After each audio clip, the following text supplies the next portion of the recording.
Praise the Lord. We welcome each one of you in the name of Jesus in this time of meditation. And we hope everybody is fine and doing well. We thank God for the snowfall, and because God is mindful of His promise and He knows what is best for us. In due time, He blessed our state, and we are happy and thankful to God for His blessing. I was thinking about that we pray to God many times and we keep on asking and we keep on putting our petitions, requests, desired, longings in His feet. But sometimes God wants to speak to us. God loves His chosen people. When we believers, we believe in God, and God wants to speak to us, but we are so busy, we remain so busy, we cannot hear, we cannot understand his calling, or He wants to speak to us. When we read Bible, it says that time the Spirit of God comes and God speaks to us through the Word, sometimes through God's people, prophets, pastors, preachers, through anybody God can speak to us. I was reading in the Bible and I was going through Genesis chapter 11 verse 31st and 32. There we see Abraham. God told Abraham, not Abraham. God said, Abraham, you leave your family, friends, relation, your father, and you move out of this place. I will show you a land. And immediately, without hesitating, he followed God's command, and he took his wife, all the cattle, servants, and he took his brother's son Lot and his wife and the children, cattle, everything he took, and he started going. And God brought them different places. They crossed through and brought them to a place called Haran, and he was staying there. Then God, we see here what we learn from God, Abraham's life here, that immediately he followed God. If God wants to work in somebody's life, God first thing wants little separation from the family, from the daily work, daily problems. He wants you quietly so that He can speak. He can speak to you and me. So we have to give time to God to separate from our daily routine that God wants, and we are learning from Abraham's life. And he took his relations and went away and lived in a place. God said, I will show you the land. He did not give that land that time. Then God waited to see whether He's going to ask anything, whether He's going to say that where are you taking, or what we will do, where is our food.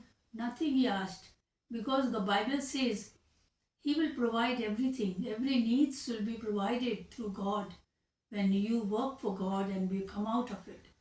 Then we see there was a problem between Lot's kettles and the servants with Abraham's kettles and servants.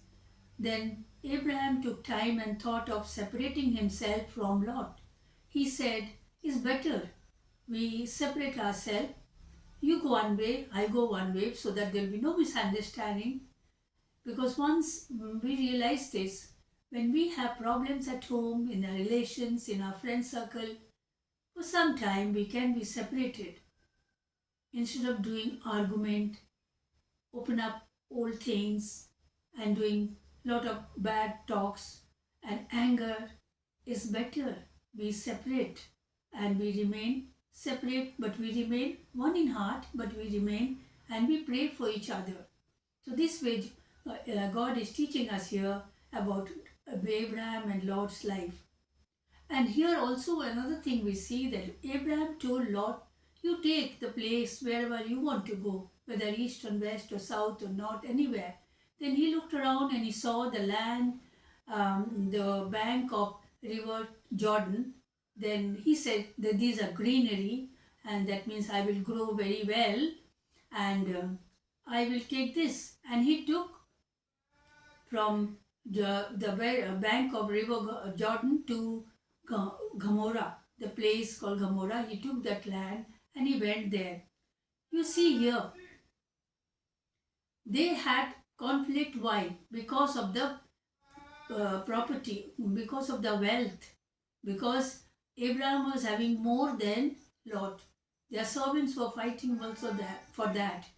That is why wealth is the cause of the fight. Money is the root of all evil. There's a proverb. So, same thing we see here. Lot, he saw the pleasure, he saw the pleasant green land, he saw the outside thing, and he took that place so that he said, I will live comfortably, my cattle will graze there nicely, and I will grow nice crops and will live happily. But we know that what happened to the end in Sodom and Gomorrah and how God protected Lot from that bad people. But we see here Abraham's life. He did not choose anything. He just kept everything in God's hand because he had so much of faith on God. And that is why it's written there he was a man of God's heart. Here we learn the thing that we have to trust God more. In every step of our life, we have to trust God. Then we see God, second time God blessed him. He came in a dream and he said, I am going to give you a land of Canaan. Then he gave him the land of Canaan. But he said, I'll bless you with this land and I will make a great nation. I will make your name very high. But, and also people will be blessed through your blessing. But he said, I will take your descendant. They will go under bondage for 400 years. That is, the Israelites were in Egypt, that is, 400 years. Then he spoke all these things to Abraham in a dream. He said, I will do this for you. I will be with you. I will bless you. I'll bless your family and your descendant. But you be with me. And he believed. But then God said, I will bless you with a child, with a son. Then he opened his mouth and said, how can you bless me? I have no children. The first time he spoke to God back that I have no children.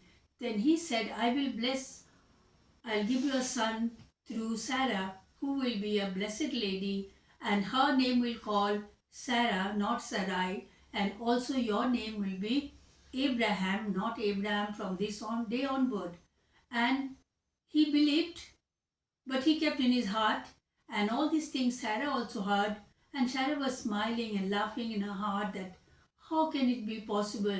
See, human things, many impossible things comes to our mind, and we feel, oh no, it cannot happen in my life. The same thing happened in Sarah's life. Sarah also thought, how can it be? And she took her own decision.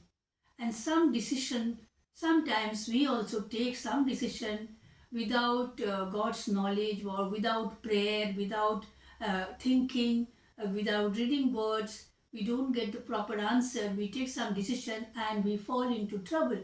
The same thing happened. Sarah took some decision which Abraham agreed to it, and Hagar, the three of them suffered. We see the life of Abraham. When Sarah said, see, you are old, I am old, we are not able to bear. I think God wants us to get married to one of my servant or the concubine. In those days it was there. The concubine children were considered at the master's children.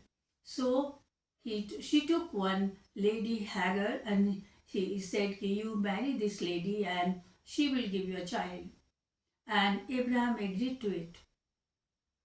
And she was with the child. And then what happened? We see the problems. Hagar, she was coming from the very low work. She was a servant. She was a mistress for she was a servant for the mistress. But what happened? When she conceived, she felt very great. She said, which my mistress cannot do it. I could do it. God has blessed me with a child. and she was full of proud. The pride went into her life so much that she started ignoring her mistress, and that Sarah could not tolerate. Then Sarah was very angry. When we read these chapters 12, 13, 14, and 15, we see how Sarah was angry and told Abraham, "What have you done? You take her away." And Abraham, with a heavy heart, he told Hagar to go and go from this house, and he arranged all her going, and she went, and she bore a son. The son's name was Ismail, and they were in the wilderness when God heard her cry and the child's cry, and we know the story. But you see, after, after some years, Sarah bore a son, and his name was Isaac. See, God has promised that I will give you a son, but God did not say that I will give you a son from anywhere from your concubines or anywhere from your tribe. He said, the child which will be born from Sarah's womb, he will be your son, and that will be the your and the ancestors or descendant. That thing Abraham and Sarah did not uh, thought of. They realized later on when Sarah said, "You send this child and the mother away." Then they were crying, and Abraham felt sad. Abraham was very, very unhappy to leave Hagar with the child, but he did it. And but when God, then see, he spoke to God. What about this child? He's my child. Will you not bless him? Then God said, "As I blessed Isaac, I will bless this child also, Ismail, because he is your son." And we know, and that is the time God made a treaty, made a sign that you and the Ismail, they both went, and with all the household of Abraham's, all the male people, they all went, had to go for circumcision. That was the bondage God made, that whatever the law or whatever the commandment was given, that followed after that. And see that there also the blood sacrifice was there, and that is why the Ismail also blessed, because he was Abraham's son. He was the first child, and Abraham was circumcised in the age of 99, and Ismail, his first son, was circumcised in the age of 13. See, God, when he speaks to people, he's very clear. He was his plans are very, very clear and very, very unique. We cannot understand. When he said, "I'll bless Abraham with a son and the child from the Sarah," but they misunderstood. The Sarah is old and cannot do. So these kind of thoughts comes to us also. Many times we know this plan is from God, we have to do it. But we put our plan, we put our thoughts, and we plan in such a way that always we think what is benefit for us, what is good for us. But we see the life of Abraham, why he is considered in the Bible is a man of God's heart. Why? Because of his lifestyle, because of his faith, how he obeyed God, and every step he waited for God's plan. There are many things to learn from this little incident. There are many things afterward we can see it in the life of Abraham. But here we see how he obeyed God, how without thinking he followed. By reading God's word, we can understand God's plan for our life. Many times we do not understand because we are human beings, we are sinner, we are not holy. God said, "I am holy." We have to be holy, we have to be clean, we have to accept our sin every day. We have to go for washing our sins every day so that we may have connection with God directly, and God will speak to us. God speaks because we are so busy. We are in the noisy world, in the household work. We cannot hear, but all with God's people, God is always there. He is always hearing us. He is hearing our cry. He is taking our heartful gratefulness and is happy with us and is sad with us. He shows us that He is not happy with us. That also He shows. We have to be with the Bible, with the Word. The Word is meaningful words and it is a living words. Why in the Bible is written a living Bible? Because this Word gives us life. This Word has a life. And from this Word, the world is made. We know in Genesis chapter 1, John chapter 1, all these words says the word is the God and God dwells in this word. We have to trust and we have to read this word and memorize and ponder upon it and think it over, and then we understand the God's plan for our life. May God bless us as we hear this, as we read these chapters and understand each one of us what is God's plan for our life. Amen.